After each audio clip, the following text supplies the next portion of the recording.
Today we're going to embark on a journey through the shadows, exploring a topic that many men grapple with in silence. It's the topic of addiction, and addiction is a relentless beast. It can tear lives apart and leave devastation in its wake. And it doesn't discriminate, but doesn't show any mercy, and can consume even the strongest among us. And so, join us today as we're going to dive into the depths of addiction, exploring the struggles, the triumphs, and the hope that lies on the other side. And through my guest stories, we're going to uncover the resilience, not only of the human spirit, but also the possibility of what redemption looks like in the face of adversity.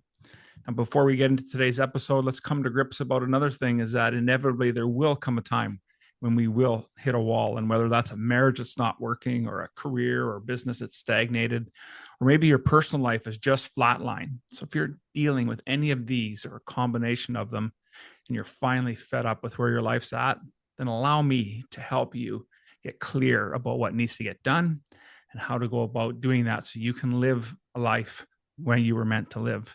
Just go to theawakenedman.net and download our free Setting the Compass exercise. Let's get started today. With that, let's get on with today's episode. The average man today is sleepwalking through life. Many never reaching their true potential, let alone ever crossing the finish line to living a purposeful life. Yet, the hunger still exists, albeit buried amidst his cluttered mind, misguided beliefs, and values that no longer serve him. It's time to align yourself for greatness. It's time to become a revolutionary man. Stay strong, my brother. Welcome, everyone, to the Revolutionary Man podcast. I'm the founder of the Awakened Man movement and your host, Alan Dumont. So, do you struggle silently with addiction? And are you even at the point of admitting that you might have a problem?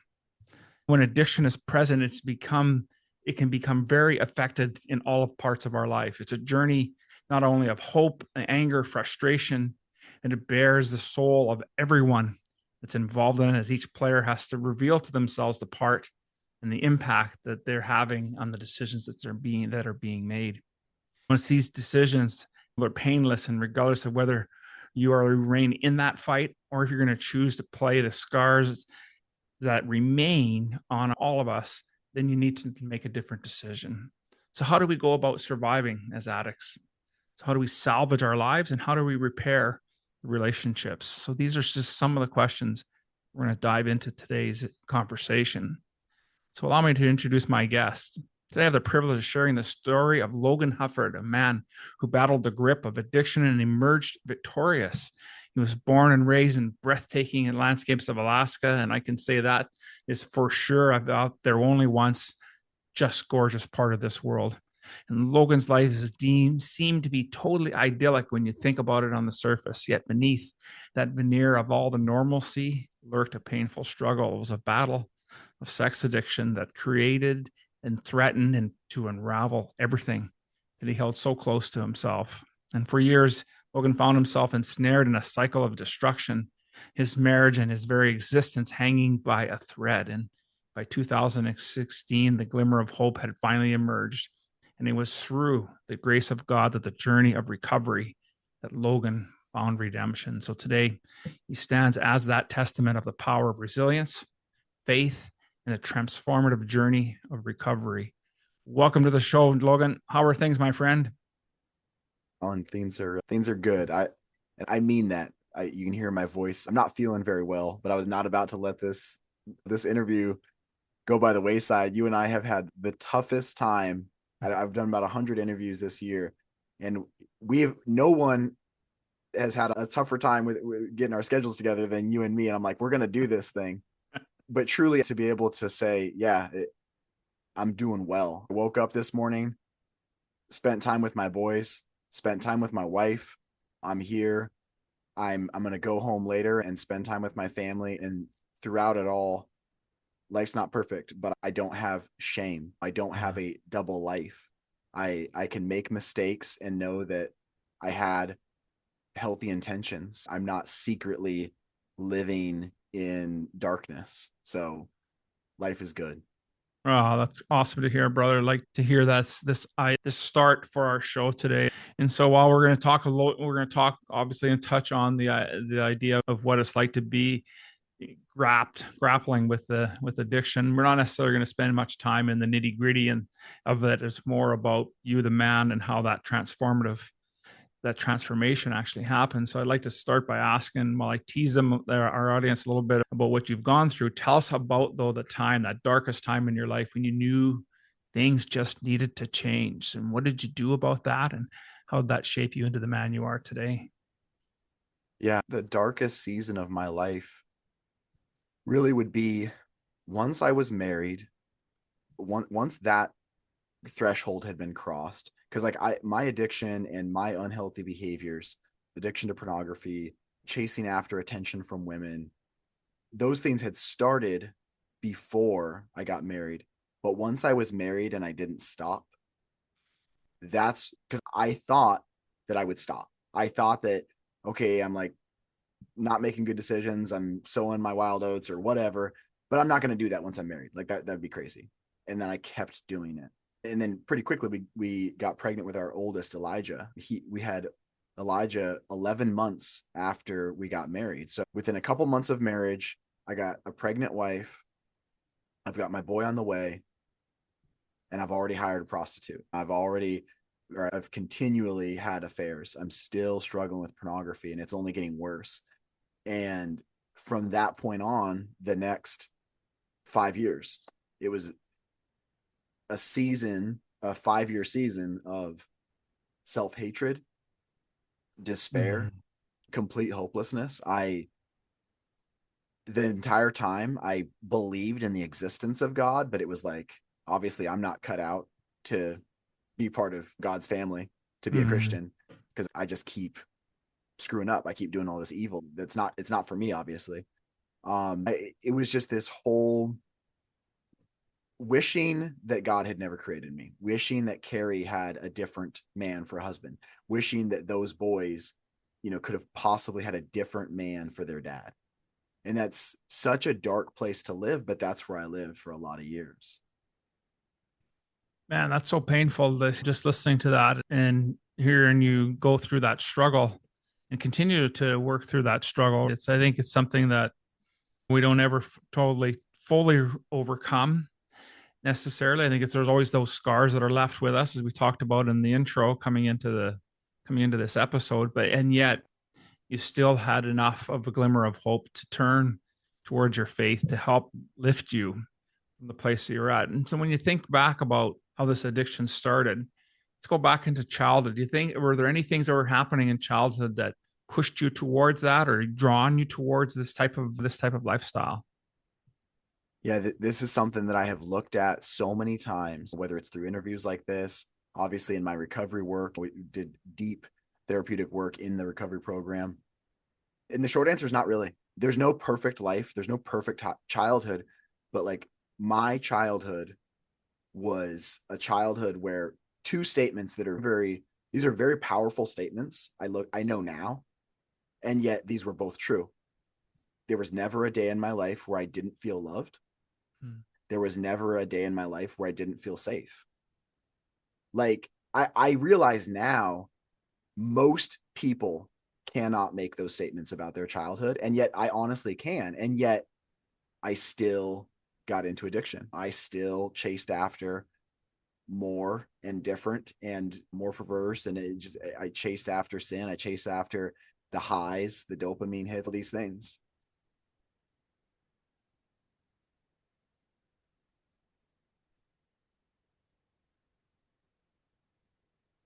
I just wanted to touch a little bit on that. Thank you so much for bringing this point forward for us today. I don't want anybody listening to this episode thinking that for someone to have an addiction means that they came from a broken family. There was stuff that wasn't working at home. This can happen and does happen to any of us, all of us.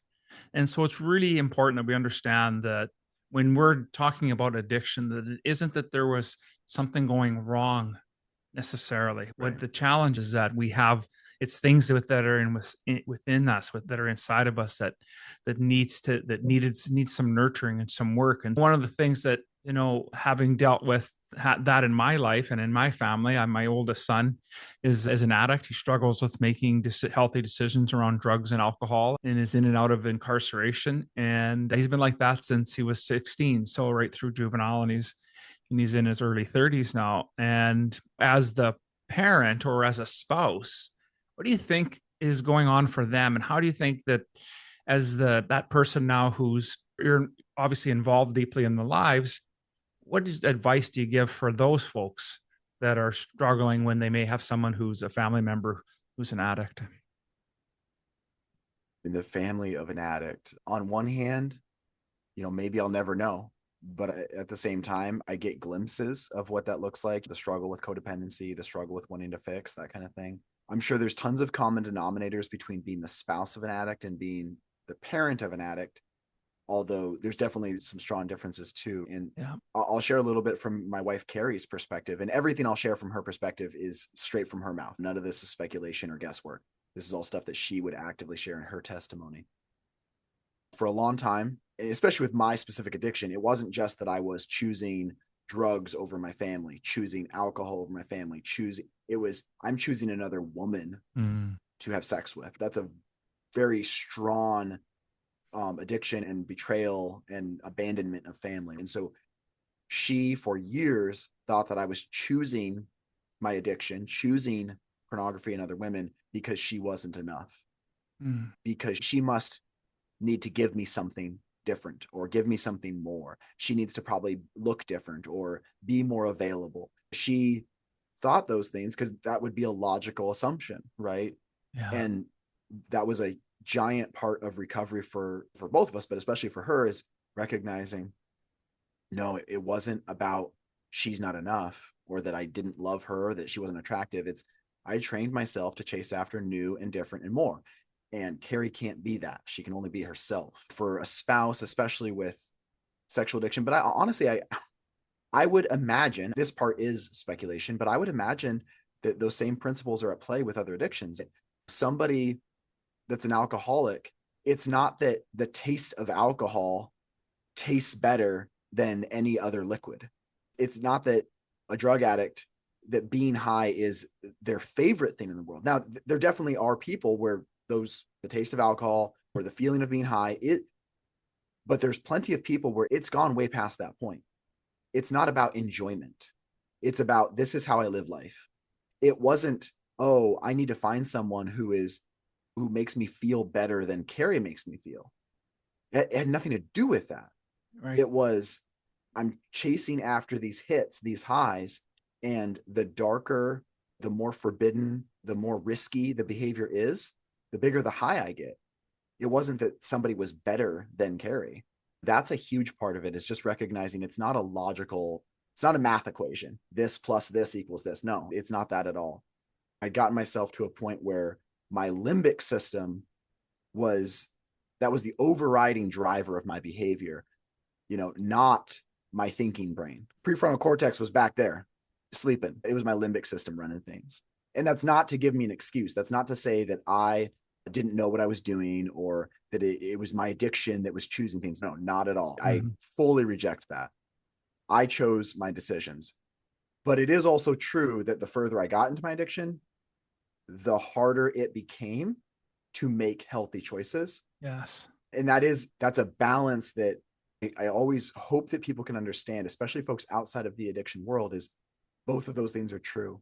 I'm responsible for my choices, but it also becomes harder and harder to make a healthy choice the further I get into addiction, because I'm literally wiring my brain. I'm rewiring my brain in a very dark and corrupt way. And that's not like a metaphor. That literally is happening. My neural pathways are getting changed, and I can come back from that.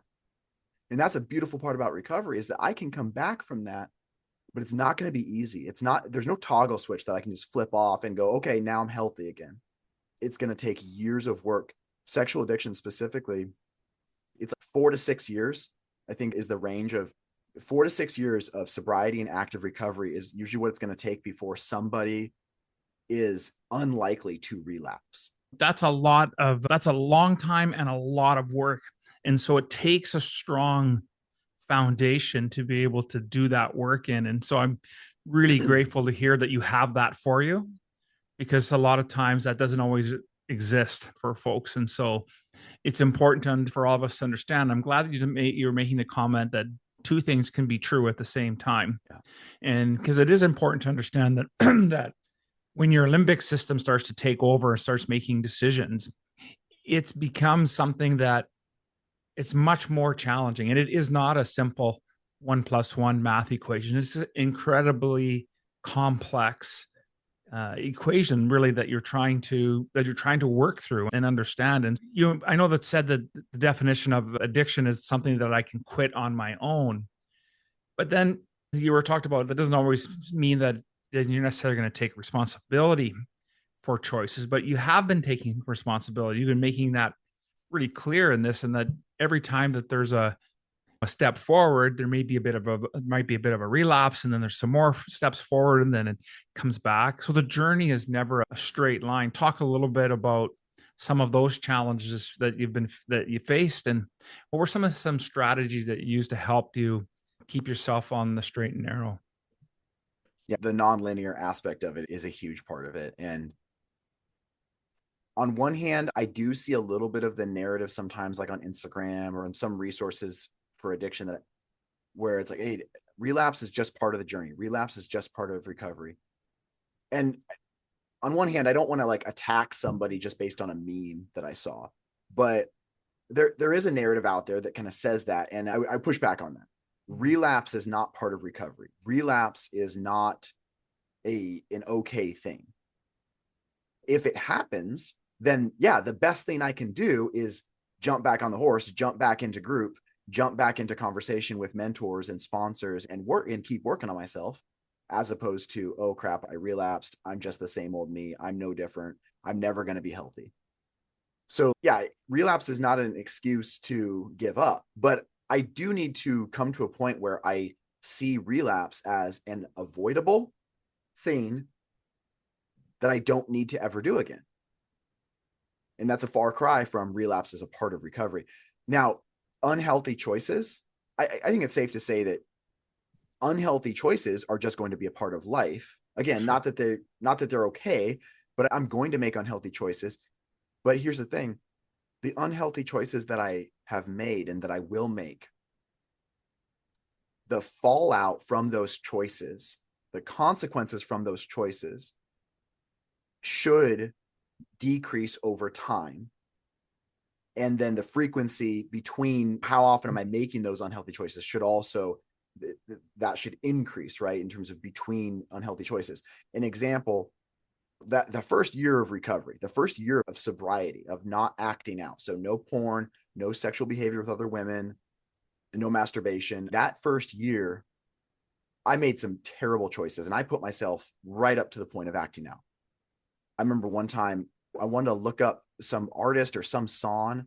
And this was absolutely the MO of how I used to do things, where I'd go down a rabbit trail. Maybe it didn't start out that I was looking for something bad, but then pretty quickly I'm seeing something, and so eventually it got to the point where within maybe a minute of I'm trying to find a song, I'm looking at like Google images of album covers, but it's a bunch of scantily clad women, not the kind of stuff I should be looking at.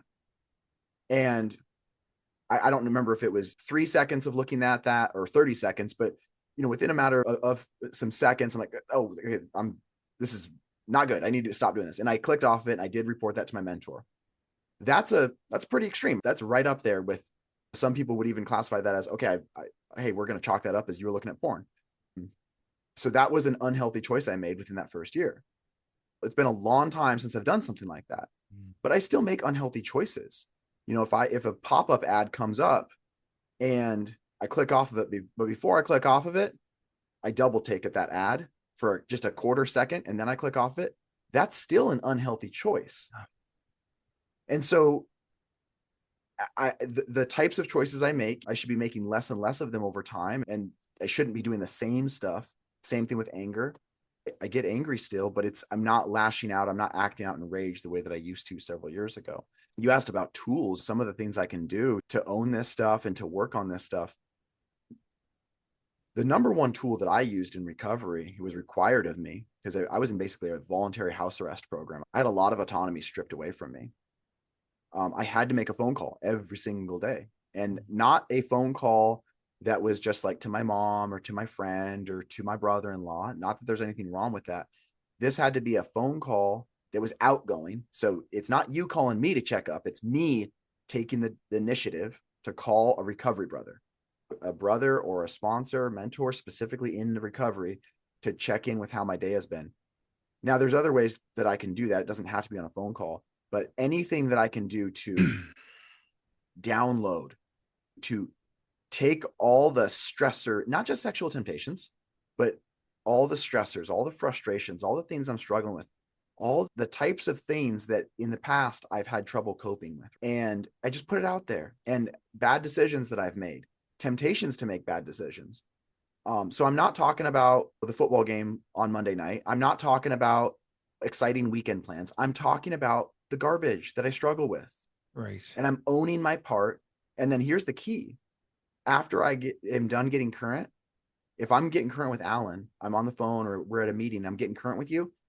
When I'm done speaking my piece, I share my day or my week, I have to shut up and listen. And then you can ask me whatever questions you want. You can give me whatever feedback you want. And I'm not allowed to talk. Unless you ask me a question, I'm not allowed to talk. That was the single, on a tangible level, just a practical tool. That was the single best thing that I learned in recovery, was that muscle of shut up and listen, absorb. I don't necessarily have to do everything you tell me to do, but I have to at least consider it. I have to try it on and chew on it. Man, love That's a heck of a way to get the limbic system shifted. Yeah, no kidding. And because now you're in a position where really it's about looking at moving that sense of control that you have away, is you have to now be able to sit in what is happening. And so what I like about that is it does force you to be in a different position. And I want to just expand a little bit on this, because one of the things, something that happened in my marriage of almost 10 years ago now, is that I had an affair, and it just about cost me that marriage. Is part of the reason, one of the big parts of the reason why I got into doing men's work and doing podcasting and this kind of work. And so as I'm telling this side of the story, I just wanted to get into, for me, you talked about your outgoing daily call. And I know for me, one of the things to rebuild trust in the relationship was one of those things, was the making sure to call, hey, I'm leaving the office. I'm coming home now. And I would do that in the past before, but sometimes wouldn't be that consistent. And even to this day now, it's something that's really important to me, because from an integrity perspective and how I see myself today versus how I saw myself then is different. And so let's talk a little bit about some of the other things that you've done to help rebuild trust, especially in your marriage and with the kids. What are some other things that you've been doing to help build that? And also then it helps shape you into a different type of man and how you see yourself and that aspect of it as well. Yeah, building trust within the family, within the marriage. That's huge. And there's some common denominators that are largely going to be true in any couple. And then of course there's some that are going to depend on what the wife wants or what the husband's, or in this case, I'm thinking about the man side, but the person who has done the betraying, whether that's the man or the woman, or both, what their past has been, what their MO has been. For instance, some wives, because like my wife, Carrie, she works with women in the sexual betrayal trauma healing space. So she works with other women, just like women had worked with her in the past. Right. There's some women that they're going to your point about checking in on the way home, there's some women that are going to want that. And some women, they're going to be like, no, I don't want to be your babysitter. I don't want you call your mentor. You check in with him. That was much more like Carrie. I had done so much oversharing, like unhealthy oversharing, vomiting, that she actually didn't want me to check in with her a bunch. She wanted me to do that with the guys. Now, there's another lady. It's interesting. I just shared this example yesterday in a podcast, that one of the couples who we've gotten to know really well over the last few years, I have a huge amount of respect for the man and for the wife, for the work that they've been doing for several years now. She's taken almost the opposite approach that Carrie took. She's taken a very hands-on approach. She wants to know what's going on. She wants him to check in with her. But there's a reason for that. In his addiction, he was very much the opposite of me. We both did unhealthy betrayal, but he was much more introverted, much more hidden, and much more of closed off and emotionally anorexic. And so she wants him to check in because he never checked in before. So basically I'm just trying to say there's not necessarily the right way and the wrong way. Now I need to be, if I'm in this space, if I'm struggling, I need to be checking in, but whether it's with my wife or with a mentor, like that's where it's going to depend.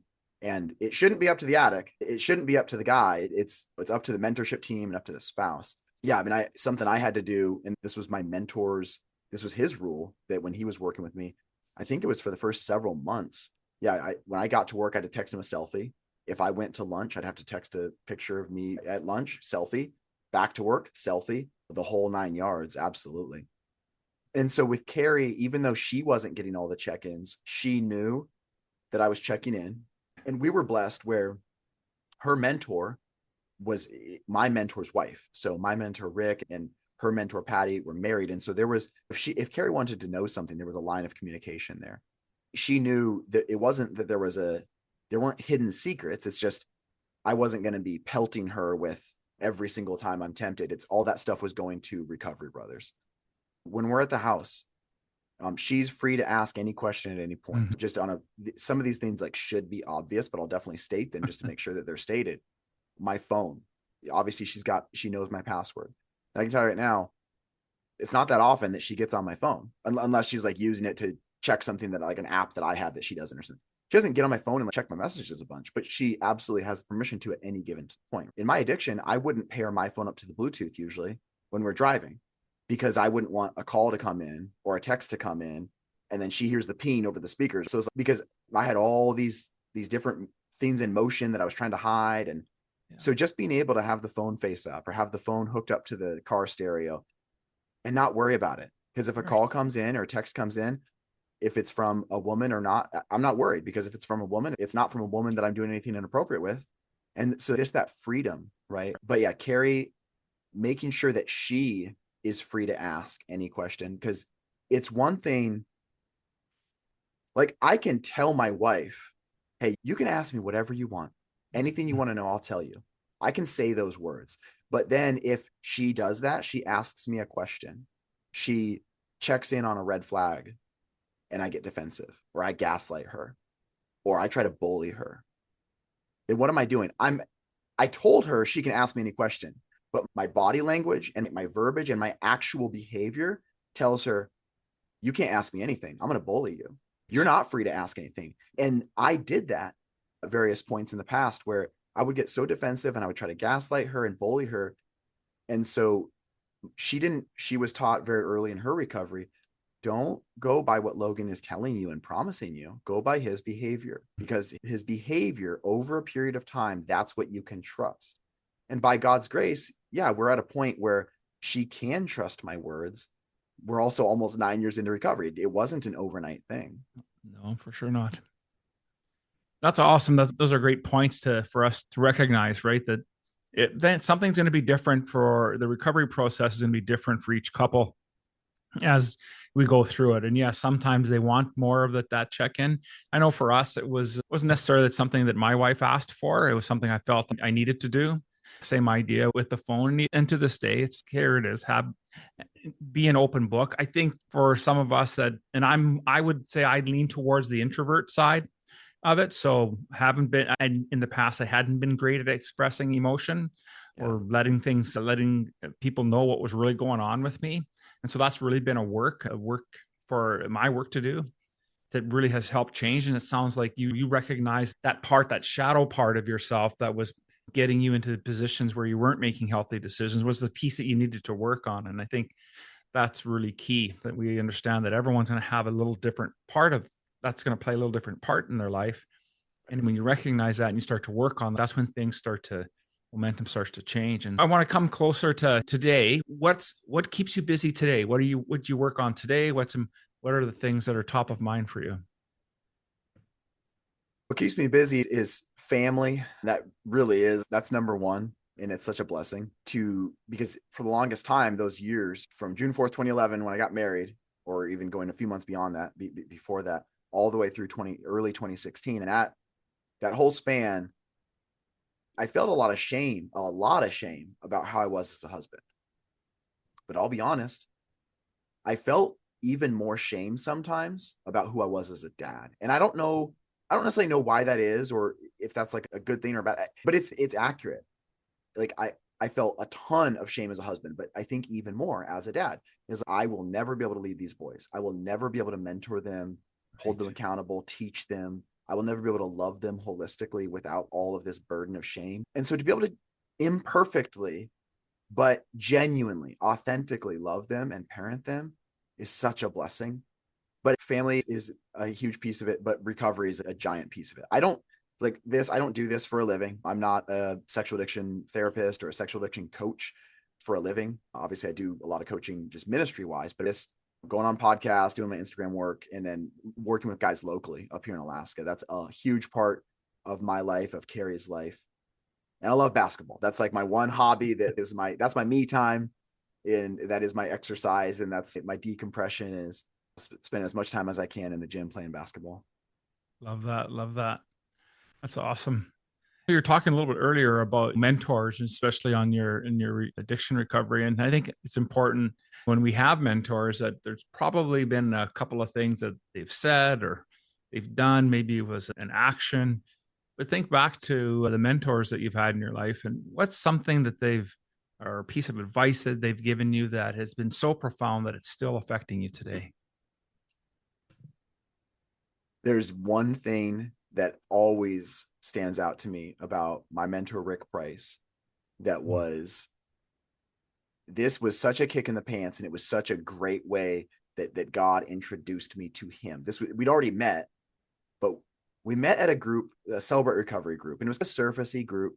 There was no sexual addiction specific recovery there. It was just general, just guys met on one side and women. And he told me as soon as he met me, he was like, you need more than this group has to offer. And so he already had planted the seeds of you need to do something more intentional, more serious. But I tried to keep him at arm's length and just do the bare minimum. This was several months before I got sober. So like the winter of 2015, 2016. And at one point I asked him, Rick, could we get together for coffee every now and again? And in my mind, I'm like really reaching out. I'm trying to do something. And he looked at me, and Rick is one of the most loving people I know. He is a father to me. He is like my best friend outside of Carrie, and he's Grandpa Rick to our boys. Rick looked at me and he was like, if you want to get together for coffee every now and again, I don't have time for you. Wow. And that hurt my feelings. That was offensive to me. But he quickly followed it up and he goes, if you really want to work on things, I'll walk with you. But it's not going to be just getting together for coffee every now and again. And he went on to emphasize, like, it's not going to be Logan's plan. We're going to do things differently. You're going to be giving up a lot of freedoms. It's not going to be easy. And he absolutely followed through on that. He walked with me hand in hand for those 2 years in the program. He's continued to walk with me as my mentor, as my friend, as accountability. It's just as a brother in the trenches. But that was such an incredible way that he made it very clear, this is not the Logan program. And another thing along those same lines was, this would have been probably a couple months later. I'd finally gone to a prodigals meeting. That was a sexual addiction specific meeting, but I still wasn't sober yet. And I remember I'm at work and he called me and he was like, hey, how you doing? And we talked for a minute. And then he was like, hey, and remember, this guy would go on to become like this incredible beacon of hope and love and working with me. But in this moment, he was like, hey, I'm not going to call you again for quite a while. He's like, if you want help, you need to be calling other people. You need to be the one to reach out. And out of context, that could sound harsh, mean, but looking back, and even in that moment, I think I understood his point. I definitely understand it now, which was Logan has to take ownership of his recovery. Other people can't drag Logan to healing. Other people can't drag Logan to a place of recovery. And this gets back to that point of you asked earlier about spouses, family, parents of addicts, right?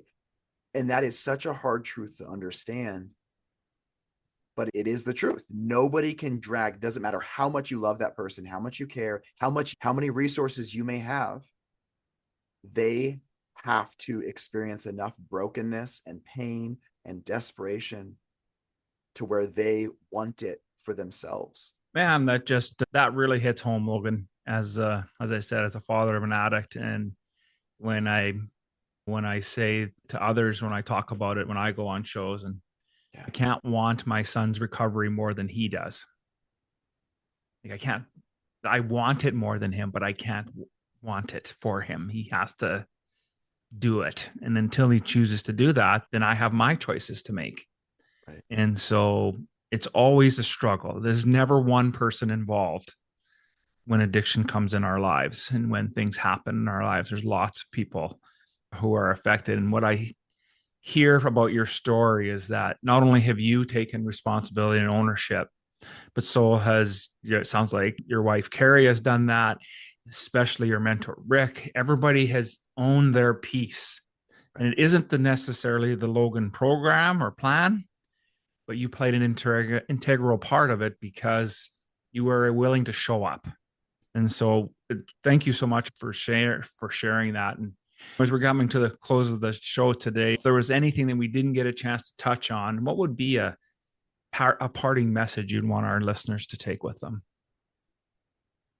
So almost every interview closes with a similar question, right? And I've shared different things, but usually it's along the same lines. I do feel led to say something differently just based on what you just said. So I'll be honest, I'm going to say it to you, Alan, given, your relationship with your son, but I think this would be for anyone that's in a similar spot. If you care for somebody who is struggling, who's not currently choosing healthy choices, something that I cherish now, but even though I didn't quite understand it, I cherished even in my darkest times, was I always knew that my mom was praying for me. I always knew that my mom wasn't just praying like, God, please deliver him from his struggle. She would tell me she prayed for God to break me. But that was encouraging me because I knew that she loved me enough to pray that prayer. My oldest brother, he was somebody who he loved me enough to give me some really tough feedback that I did not like, that hurt my feelings in some dark times. But he loved me enough to be real with me, to be strong and share the truth. My family, and of course, Carrie, at the end of it all, she loved me enough to give me an ultimatum and say, I can't control what you do. I can't make you not cheat on me. But finally, she gave me an ultimatum in 2015 and said, if you don't get serious help, I will leave. You will lose me and the boys. So my family couldn't drag me to recovery. They couldn't fix me. But what they could do was be strong enough and rigid enough, not be flimsy, not be wishy-washy, not just try to be nice. I think about it like castle walls. They're rigid, right? They're strong, they're fortified. They're not gonna feel nice and cozy, but they are strong. And when I'm ready to enter, I'm inside a stronghold. Like I was surrounded by people who loved me enough to be real with me and not just tell me nice things that were cozy and comfortable and made me feel warm inside. But once I was ready to seek recovery and seek healthy living, I already had multiple people ready to be a part of a healthy infrastructure. And that was such a huge blessing. So I hope that can be encouraging to you and anyone listening. Yeah, you can't drag anyone to recovery, but you still play a huge part in the rest of their lives when they're ready to seek healthy living. Whew. Man, what a powerful way to wrap up our show there. And I just love that so much. Thank you, Logan, for spending time with us today and showing us that recovering from addiction can happen if we're willing to hear the call to serve and to step into who we are as men. And so if any man out there that's listening to this episode today, if they're interested in getting a hold of you or participating in your work, what's the best way for them to do that? It's absolutely the best way is on Instagram. I'm at no longer in bondage, no period, longer period, in period bondage. Those are words that I cherish, that I'm no longer in bondage to sexual addiction. I didn't think I could ever say those words 7, 8, 9, 10 years ago. But give me a follow. I put out daily content, just like what we're talking about here. And if you have a question, feel free to reach out. If you need help, feel free to reach out. As I said before, I don't provide services for hire, but if I can be part of a healthy infrastructure, if I can share healthy resources, if I can jump on a Zoom call, I will do that. I'll be one of the hands that can reach in and try to help somebody out of that pit. Outstanding. I want to make sure we have that information in today's show notes, and anywhere else that you're on the internet. We'll do a little creeping here, make sure we get your bases covered for you. Once again, my friend, thank you so much for being on the show. Loved our conversation. Thanks, Alan. Appreciate you, brother.